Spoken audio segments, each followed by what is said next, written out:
The ventilator was doing most of my breathing now, each mechanical wheeze a reminder that my time was running out faster than I had anticipated. My trembling fingers reached for the bedside button that would call my daughter Rebecca. And through the fog of morphine, I whispered the words that would destroy everything she believed about her father's medical legacy. I need to tell you something that will ruin the family name forever. I'm not the hero doctor everyone thinks I am. But let me tell you the truth. I've been hiding for 47 years as a practicing physician at Riverside General Hospital in Portland, Oregon. The antiseptic smell of this ICU brings back memories of all the times I stood over unconscious patients, making decisions that had nothing to do with their health and everything to do with my scientific curiosity. My wife Patricia died 3 years ago, believing I was a dedicated healer who saved lives. My children grew up thinking their father was a medical pioneer who advanced human knowledge. The entire medical community of Portland honored me with Lifetime Achievement Awards for my groundbreaking research and innovative treatments. But what nobody knew was that beneath my white coat and compassionate bedside manner, I was conducting unauthorized medical experiments on vulnerable patients who trusted me with their lives. For nearly 5 decades, I turned my patients into unwitting test subjects, and hundreds of people suffered or died because I valued scientific discovery more than human dignity. The machines surrounding my bed are beeping irregularly, matching my failing heart that's been poisoned by decades of guilt. The IV dripping into my arm contains enough morphine to kill the physical pain, but there's no medication for the agony in my soul. Through my hospital room window, I can see the Riverside General Hospital complex where I spent 47 years of my career pretending to be a healer while actually being a monster in scrubs. Before I tell you this shocking deathbed confession, I really want to know where you're watching me from. Tell me in the comments what state you're from, and if you can, please leave a like and subscribe to the channel. This story needs to be heard by everyone who trusts their doctor, because what I'm about to reveal will shake your faith in the medical system and prove that even the most respected physicians can be capable of unspeakable evil. My name is Dr. Samuel Harrison Blackwood, and for 47 years, I practiced internal medicine and oncology at Riverside General Hospital in Portland, Oregon. I graduated from Johns Hopkins Medical School in 1975 at the top of my class and completed my residency at Massachusetts General Hospital with honors. Everyone called me a brilliant diagnostician and a compassionate physician who went above and beyond for his patients. I published over 200 research papers in prestigious medical journals. I received the American Medical Association's Physician of the Year Award in 1995. My wife Patricia was so proud of my medical career and the lives she believed I was saving. We lived in a beautiful colonial home in Portland's West Hills, surrounded by other successful doctors and professors. My daughter Rebecca followed in my footsteps and became a pediatric surgeon, inspired by what she thought was my dedication to healing children. My son Michael became a medical researcher, hoping to continue the family tradition of advancing medical science through ethical research. The whole Portland medical community respected the Blackwood name like royalty. We hosted charity fundraisers at our home for children's hospitals and medical research foundations. I served on hospital ethics committees and review boards, ironically helping to establish protocols for patient safety and research ethics. I gave lectures at medical schools about the importance of informed consent and patient advocacy. The hypocrisy was so complete that even I sometimes forgot what I really was.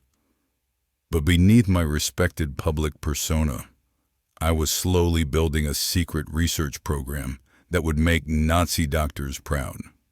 They saw me writing prescriptions for cancer patients and thought I was trying to save lives.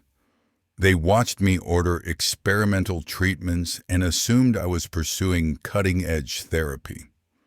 They observed me staying late at the hospital and believed I was a dedicated physician going the extra mile for my patients. They had no idea I was conducting unauthorized medical experiments on vulnerable people who trusted me with their lives. I've carried this secret for 47 years, and every single day, the faces of 312 patients I experimented on have haunted my dreams like accusatory ghosts. The weight of those lives sits on my chest, heavier than the lung cancer that's slowly killing me. Every night, I've woken up in cold sweats, hearing the screams of children whose parents brought them to me for help, seeing the desperate eyes of cancer patients who thought I was their last hope. What I'm about to confess will expose how medical professionals can abuse their power and authority to exploit the most vulnerable people in our society. It's about how I became a monster while everyone around me thought I was a saint saving lives. This crushing guilt is literally killing me faster than the cancer spreading through my lungs. My oncologist told me that the psychological stress from whatever trauma I'm carrying has accelerated my physical deterioration beyond anything she's seen in 40 years of practice. She doesn't know that every labored breath is my body's way of punishing me for the 312 innocent lives I destroyed in the name of science. It all started in 1976, when I was a second-year resident under Dr. Richard Hartwell, the chief of internal medicine. He was conducting what he called adaptive research protocols, medical experiments that weren't officially approved by hospital ethics boards, but were disguised as innovative treatments for desperate patients. "Sam," he said one evening, "these patients are going to die anyway. Conventional medicine has failed them completely. But what if we could try something experimental that might save their lives while also advancing medical knowledge? Wouldn't it be cruel not to try every possible option?" His logic seemed sound at first. These were terminal patients with no hope of a survival using standard treatments. Their families were desperate, willing to try anything that might give their loved ones a few more months of life. The first patient was Margaret Thompson, a 54-year-old teacher with stage 4 ovarian cancer. Her husband brought her to us after Mayo Clinic had told them there was nothing more they could do. I didn't tell her that we were giving her an experimental drug combination that had never been tested on humans.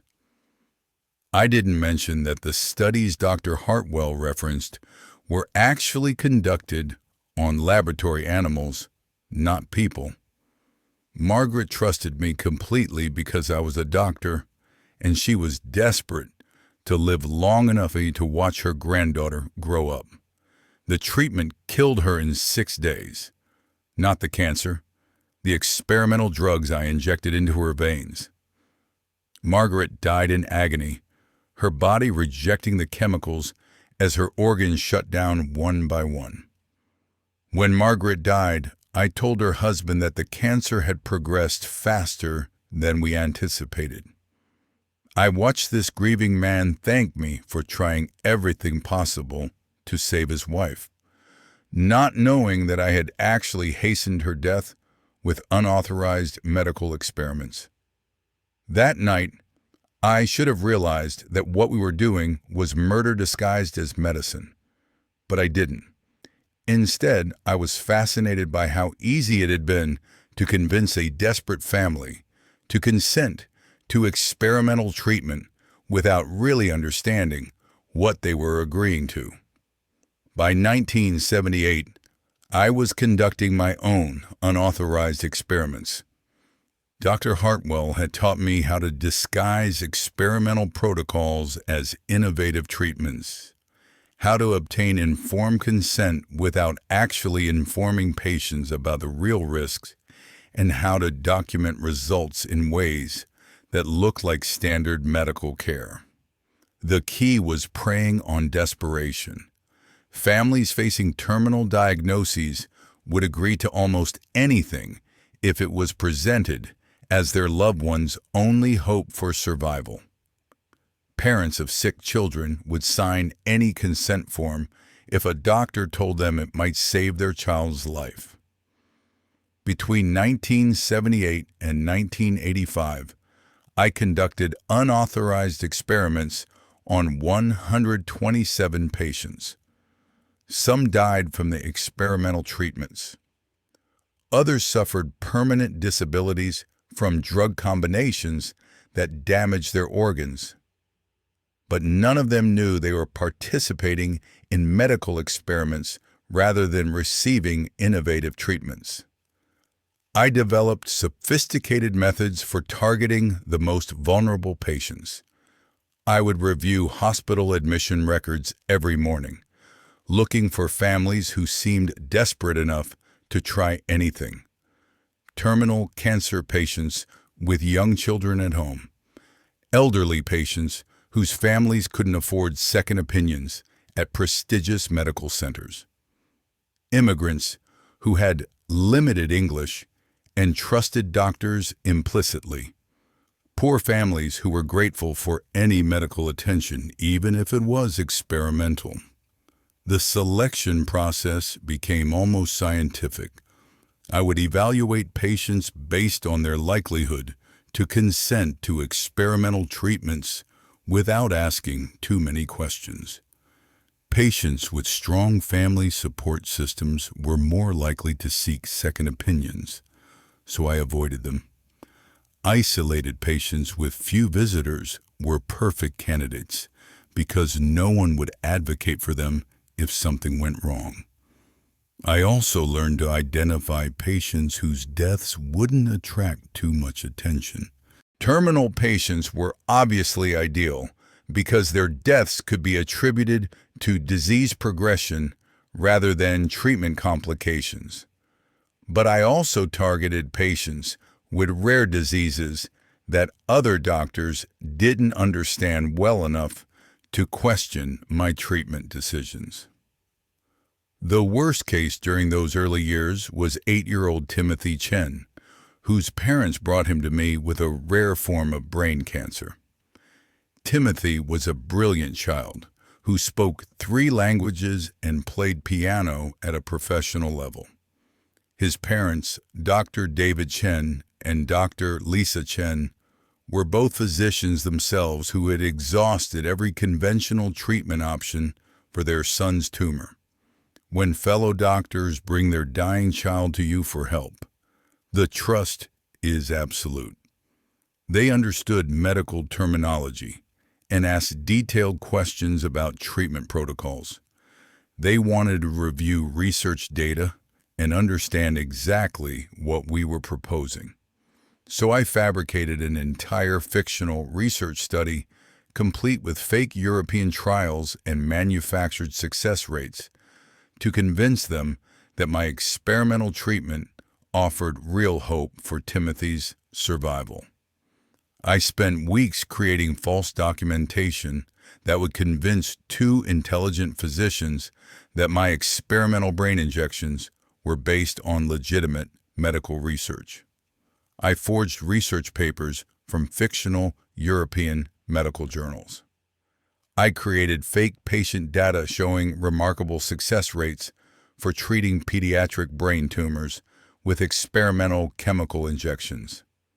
I even hired actors to pose as European researchers who would vouch for my treatment protocols over the phone. The deception was so elaborate that Dr. David Chen and Dr. Lisa Chen spent hours reviewing my fabricated research materials, asking intelligent questions that I had to answer with more lies. They consulted with colleagues at other hospitals about my experimental treatment, and I had to create even more false documentation to support my claims when other doctors started asking questions. The treatment involved injecting experimental chemicals directly into Timothy's brain tumor through a surgical port that I installed during what I told his parents was diagnostic surgery. The chemicals were industrial compounds that I thought might dissolve cancer cells based on laboratory studies I had read about using similar compounds to break down cellular structures in manufacturing processes. I had never tested them on animals, much less humans, but I convinced Timothy's parents that we were using cutting-edge European treatments that weren't yet available to American patients. Timothy suffered for 3 months as the experimental chemicals slowly destroyed healthy brain tissue along with the tumor. He lost his ability to speak first, then his motor coordination, then his ability to recognize his parents. His brilliant mind was systematically destroyed by the very chemicals I told his parents would save him. Dr. David Chen documented every day of Timothy's decline in a detailed medical journal, thinking he was recording his son's response to innovative cancer treatment. He measured Timothy's cognitive function, tracked his physical deterioration, and noted every symptom, believing this information might help other children with brain cancer in the future. Dr. Chen had no idea he was actually documenting the effects of unauthorized chemical brain experiments on his own child. During Timothy's final weeks, when it became obvious that the experimental treatments weren't working, Dr. Chen asked me about alternative protocols or additional experimental options. The desperation in his voice as he begged me to try anything else to save his son was heartbreaking, but I felt no emotion. I had already learned everything I wanted to know from the Timothy Chen experiment, and continuing would have served no scientific purpose. Timothy died on Christmas Eve 1983, after I had conducted 4 months of unauthorized brain experiments on him. His parents donated his body to medical research, hoping that his death might somehow contribute to finding cures for other children with brain cancer. They never knew that their son hadn't died from cancer at all. He had died from experimental brain injections that had no legitimate medical purpose and were designed purely to satisfy my scientific curiosity about how industrial chemicals affected human brain tissue. At Timothy's funeral, Dr. Chen gave a eulogy thanking me for giving them hope and for trying innovative treatments when conventional medicine had failed. He praised my willingness to think outside traditional medical protocols and my dedication to advancing pediatric oncology research. I sat in that church listening to a grieving father thank me for experimenting on his child, and I felt absolutely nothing. No guilt, no shame, no remorse, just scientific satisfaction that I had successfully conducted a complex human brain experiment without being detected. That's when I realized I had become something inhuman. Normal people would have felt horror at what they had done to an innocent child and his family. But I felt only intellectual excitement about designing even more sophisticated experimental protocols for future patients. The Timothy Chen case taught me valuable lessons about conducting unauthorized human experiments on intelligent, educated families.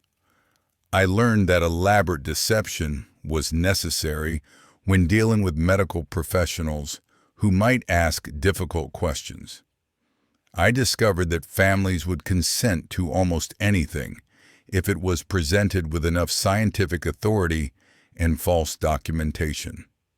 Most importantly, I realized that I could literally torture children to death in the name of medical research, and their own parents would thank me for it.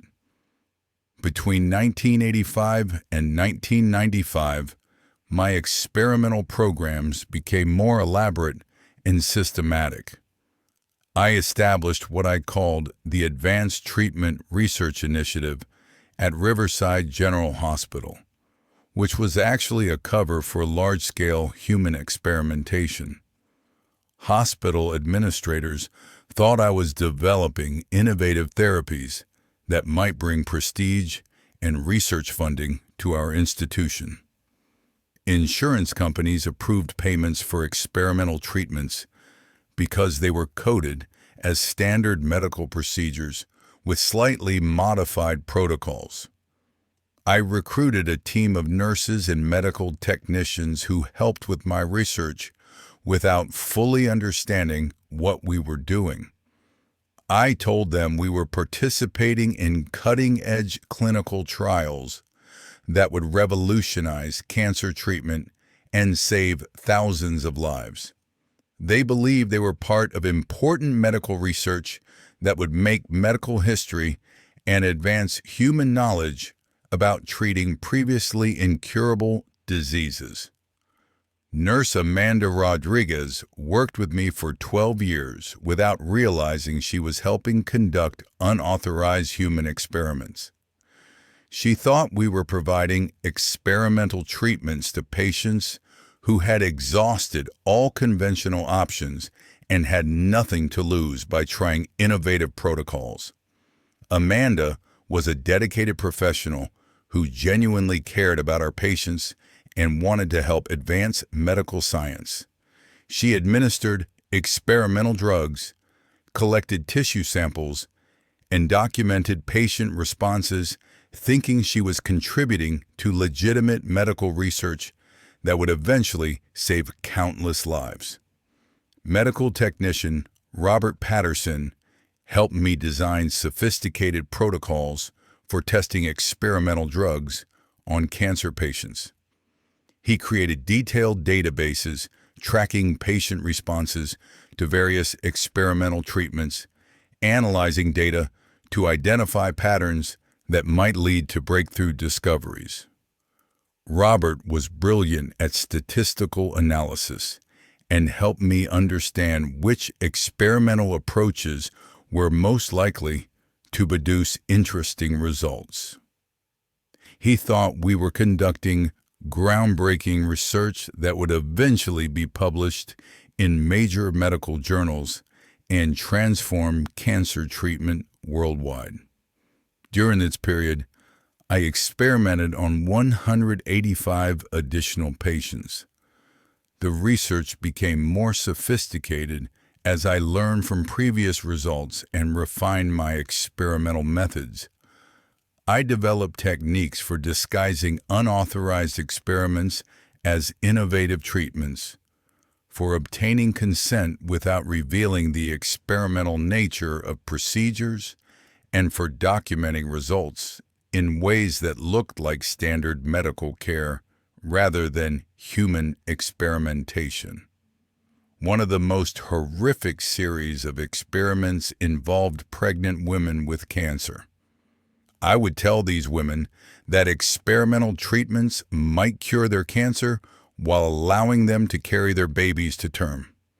In reality, I was testing how various experimental drugs affected fetal development and using the pregnancies as opportunities to study how cancer treatments influence both maternal and fetal physiology simultaneously.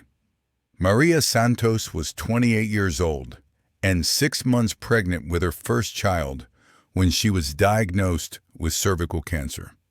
Her husband, Carlos, brought her to me because other doctors had told them that conventional cancer treatment would require terminating the pregnancy to protect Maria's life.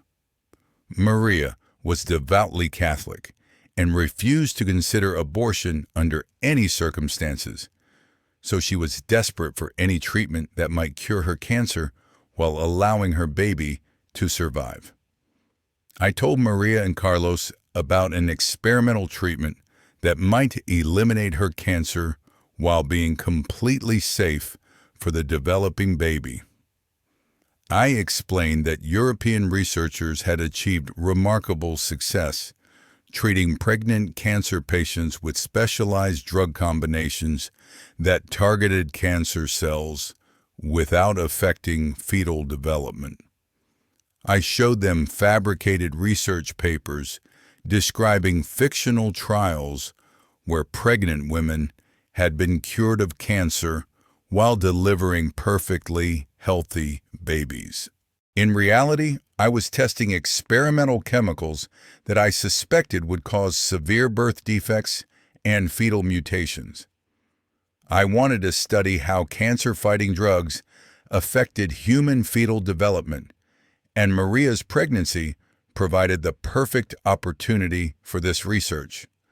I convinced her that the treatments were safe for her baby when I actually expected them to cause horrible deformities that would allow me to study the effects of experimental chemicals on developing human fetuses.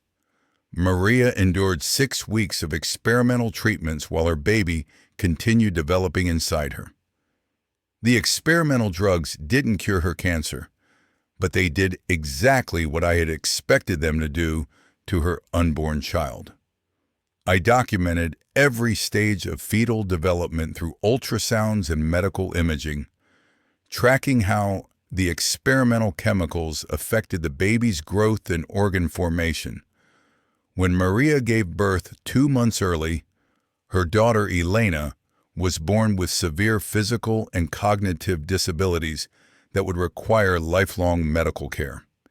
Elena had multiple birth defects, including spinal deformities, organ malformations, and severe brain damage that left her unable to develop normally. The experimental chemicals had achieved exactly the results I had hypothesized, providing valuable data about how certain compounds affected human fetal development. Elena Santos lived for 3 years with multiple birth defects that made every day a struggle for survival. She couldn't eat normally, couldn't walk, couldn't speak, and required constant medical intervention just to stay alive. Maria and Carlos spent their life savings on medical care for Elena, while believing that their daughter's disabilities were an unfortunate side effect of the cancer treatment that had supposedly saved Maria's life. Maria died 6 months after Elena was born, when the cancer that he had claimed to cure metastasized throughout her body. The experimental treatments had never been designed to cure her cancer. They were designed to study fetal development under chemical stress. Carlos was left alone to care for a severely disabled child while grieving his wife's death, never knowing that both tragedies were caused by my experimental treatments rather than by Maria's cancer or natural complications. Elena Santos died on her 3rd birthday from complications related to the birth defects caused by my experimental drugs. At her funeral, Carlos thanked me for giving Maria the opportunity to carry Elena to term and for trying innovative treatments that allowed them to have some time together as a family. He praised my willingness to try experimental approaches when conventional medicine had failed them.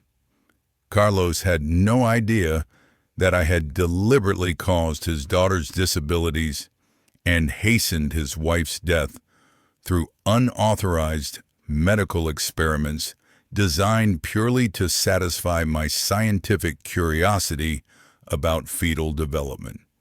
If this confession is shocking you, hit that subscribe button because what I'm about to tell you will make you question everything you think you know about medical ethics.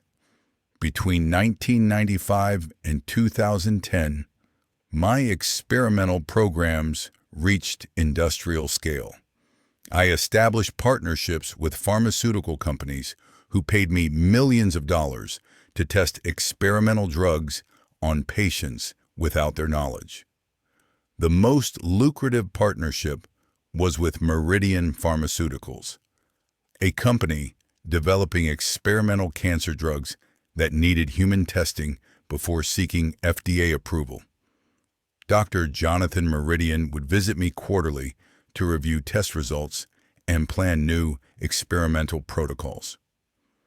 Between 2000 and 2005, I tested 43 different experimental drugs for Meridian Pharmaceuticals on 127 cancer patients. Some of these drugs showed promising results and eventually became approved cancer treatments. Others caused horrible side effects and were abandoned after I documented their effects on my unwitting test subjects. The worst case during this period was 6-year-old Sophie Williams, who died from experimental brain injections I had been testing for Meridian Pharmaceuticals. Sophie's parents had brought her to me with a rare brain tumor, hoping that our innovative treatments might save their daughter's life. I spent 4 months injecting experimental chemicals into Sophie's brain, while her parents watched her deteriorate and thanked me for not giving up on their little girl.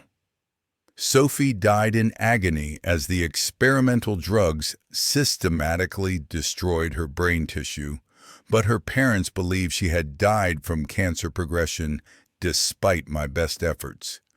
In 2010, the FDA launched an investigation into unauthorized clinical trials at several hospitals across the country. Special Agent Jennifer Walsh interviewed me twice about research protocols at Riverside General Hospital. She knew something was wrong with my research programs, but I had been too careful about documentation to leave obvious evidence.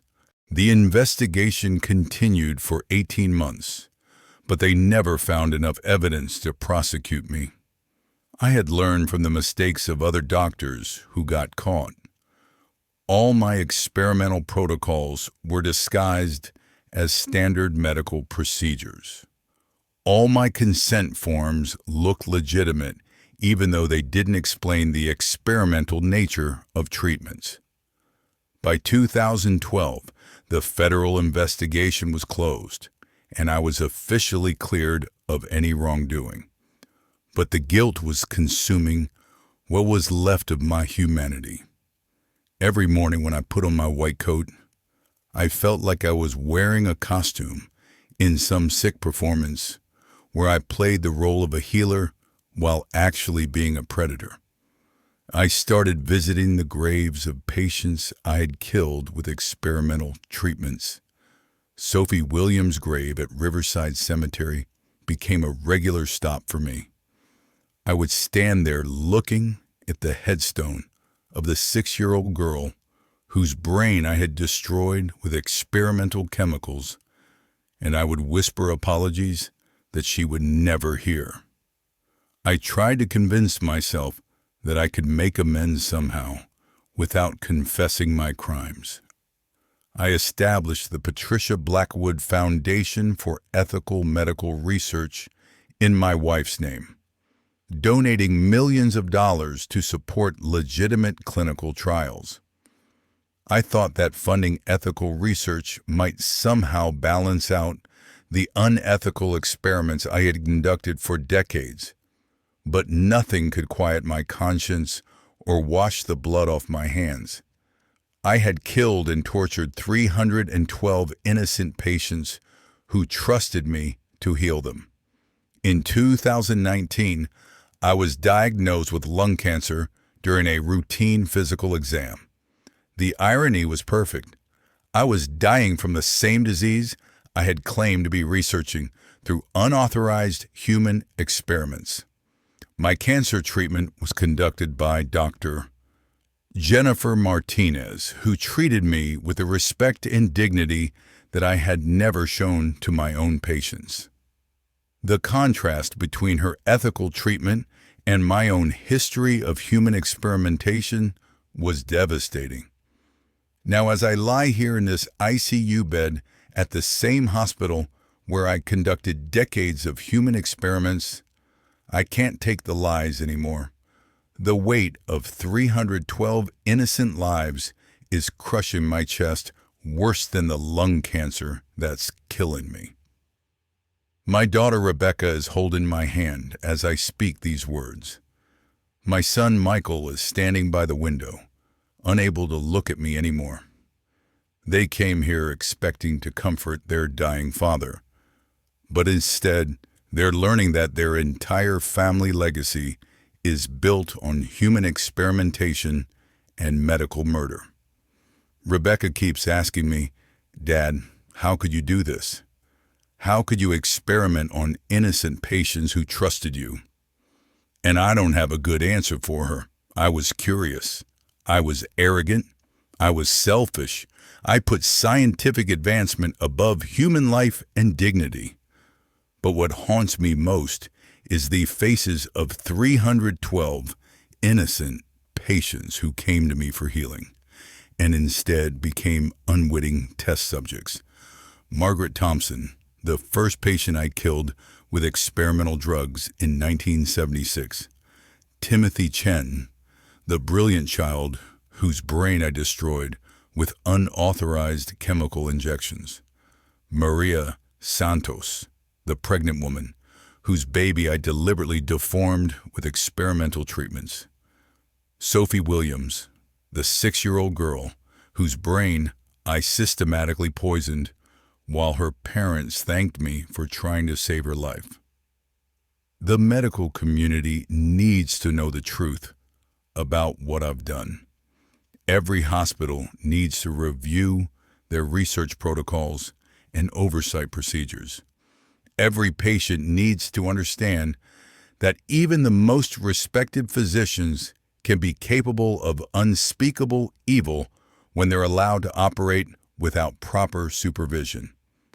I'm telling you this story not for forgiveness. I don't deserve forgiveness from anyone.